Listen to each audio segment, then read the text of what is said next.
Des robes somptueuses, des bals illuminés à la bougie, des histoires d'amour qui défient toutes les règles. La chronique des Bridgerton nous vend une époque élégante, romantique et presque parfaite. Mais si on enlève les paillettes, qu'est-ce qu'il reste vraiment ? Entre fantasmes modernes et réalité historique, cette série réécrit le 19e siècle à sa façon. Des personnages ont réellement existé, d'autres sont totalement inventés, et certaines libertés prises avec l'histoire sont, disons, très généreuses. Bien le bonjour jeunes gens, aujourd'hui on se retrouve dans une vidéo où, comme vous pouvez le constater, je suis habillé pas du tout dans la bonne époque. Je suis pas vraiment sûr de ce que je voulais faire. En fait, vu qu'on va parler de la chronique des Bridgerton, la véritable histoire, enfin en tout cas tout ce qui est vrai et faux, on va démêler tout ça.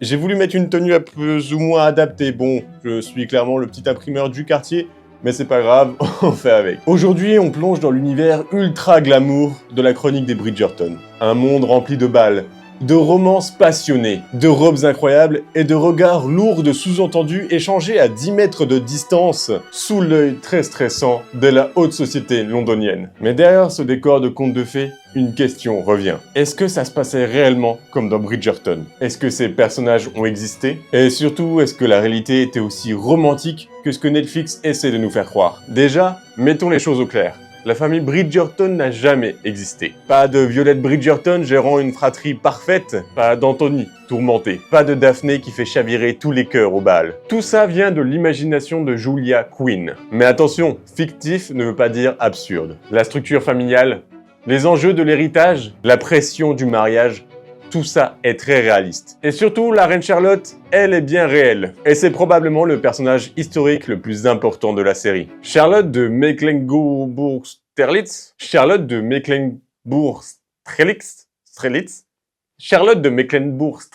Charlotte de Mecklenburg-Strelitz était la femme du roi George III et était la régente du Royaume-Uni à la fin du XVIIIe et au début du XIXe siècle. Dans Bridgerton, elle est montrée comme étant autoritaire, parfois capricieuse, et très impliquée dans la vie mondaine. Et surtout obsédée par le mariage de ses enfants et de ses sujets. Et honnêtement, ce portrait n'est pas si éloigné de la réalité. Historiquement, la reine Charlotte avait effectivement un fort caractère, aimait les arts et la musique, et jouait bien sûr un rôle important à la cour. La série de la reine Charlotte va encore plus loin en explorant sa jeunesse, son mariage arrangé avec le roi George III et leurs relations complexes. Là encore, on est dans une version très romancée, mais basée sur des faits réels, notamment la maladie du roi. Parce que oui, le roi George III a effectivement existé et souffrait bel et bien de troubles mentaux. Et je ne parle pas de veste, bien sûr. À l'époque, on ne comprenait pas vraiment ce qui lui arrivait. Aujourd'hui, les historiens parlent de maladie neurologique ou psychiatrique. Cette maladie a profondément marqué son règne et a influencé la politique britannique. Dans Bridgerton, cet aspect est traité de manière très émotionnelle, presque poétique. Mais la base historique est bien solide. C'est l'un des rares moments où la série s'approche d'une réalité triste, loin des bals glamour. Un autre personnage très important de la série, bien qu'on ne connaisse pas son visage au début, est Lady Whistledown. Elle n'a jamais vraiment existé en tant que personnage unique, mais reflète bel et bien les chroniques mondaines qui pouvaient être distribuées dans Londres. À l'époque, des journaux et des pamphlets rapportaient les faits et gestes de l'aristocratie. Et contrairement à ce que la série laisse penser, ce n'était clairement pas toujours drôle. Une simple rumeur pouvait suffire à détruire une réputation, surtout celle d'une femme. Dans Bridgerton, Lady Whistledown est piquante, ironique, parfois cruelle, mais souvent divertissante. Dans la vraie vie, elle aurait été une véritable source de terreur absolue. On parlait pas simplement d'un bad buzz, mais plutôt d'un bannissement social. Plus de balles, plus d'invitations, plus de possibilités de mariage. En gros, la mort sociale. Parlons maintenant d'amour, car c'est clairement le cœur de cette série. Dans Bridgerton, l'amour est intense, immédiat, presque inévitable. On se bat pour lui, on défie les règles, on brave le scandale.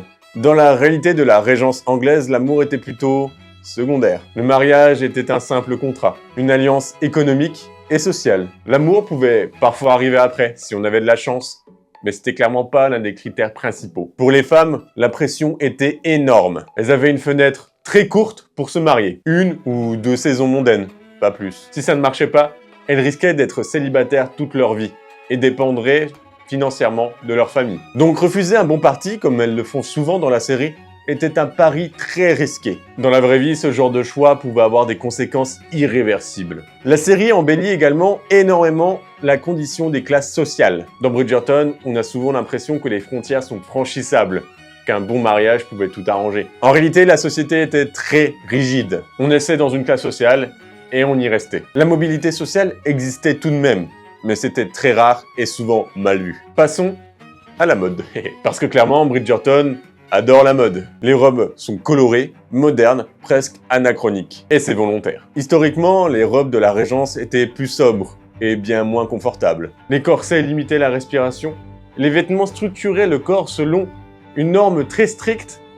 Et l'apparence était un marqueur social. On ne s'habillait pas pour être soi-même, mais pour montrer son rang. Les femmes dans Bridgerton sont également très modernes dans leur façon de penser et de parler. Elles débattent, elles s'affirment, elles rêvent d'indépendance. Dans la réalité, une femme n'avait pas le droit de voter, ne pouvait pas posséder les biens de son mari même après le mariage, et ne pouvait prendre de décision sans l'accord d'un homme. La série prend donc des libertés, mais des libertés assumées afin que l'on puisse se sentir plus proche des personnages. Enfin, la question de la diversité est essentielle. Bridgerton propose une diversité multiraciale qui ne correspond clairement pas à la réalité historique. Mais là encore, c'est un choix artistique fort. Il ne s'agit pas de modifier l'histoire, mais de la réimaginer. La série crée une sorte d'Uchronie, un monde alternatif où certaines injustices ont été atténuées, afin de raconter une histoire plus inclusive. Bridgerton, c'est un mélange de personnages réels, comme la reine Charlotte ou le roi George III, de familles fictives, très crédibles, de romances modernes et d'esthétique contemporaine. Ce n'est bien sûr pas un documentaire, c'est une porte vers l'histoire, racontée avec émotion,